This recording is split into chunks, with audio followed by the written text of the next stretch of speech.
it is September, it's time to start prepping for Halloween. Let's talk about the perfect wines you should have for this spooky holiday. And not just any wine with a scary name or a monster label. It's got to have substance. Introducing the 2017 La Sirena Pirate Treasure Red. Got it?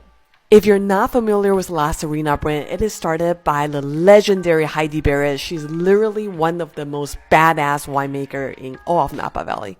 This is a lady who was the original winemaker for Screaming Eagle and produced a 100-point wine for their inaugural 1992 vintage. She's also made wine at some of the most high-profile Napa co-winery, including Dalle Valle, Amuse-Bouche, Vineyard 29, just to name a few.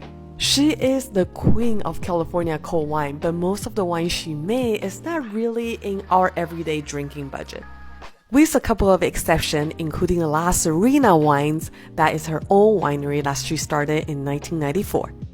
The name is Latin for mermaid, which combines her other passion, scuba diving, into the wine she makes. There is so much passion and playfulness in all of the wines she made from La Sirena, but today we're just gonna focus on the Pirate Treasure.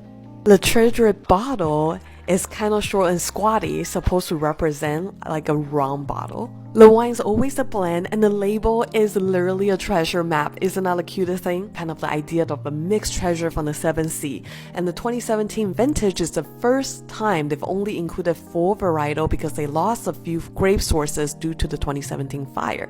This vintage is made with Syrah, which adds the spice, Cabernet Sauvignon that adds the body, a little bit of Cab Franc to add the elegance, and Petite Sirah to do a little kick in the finish. Every vintage of this wine I had has always been delicious, and the bottle just makes me smile. This is literally the perfect wine you can have for Halloween. Super small production, less than 700 cases made at $63.99 a bottle. It is a win in my book. Cheers!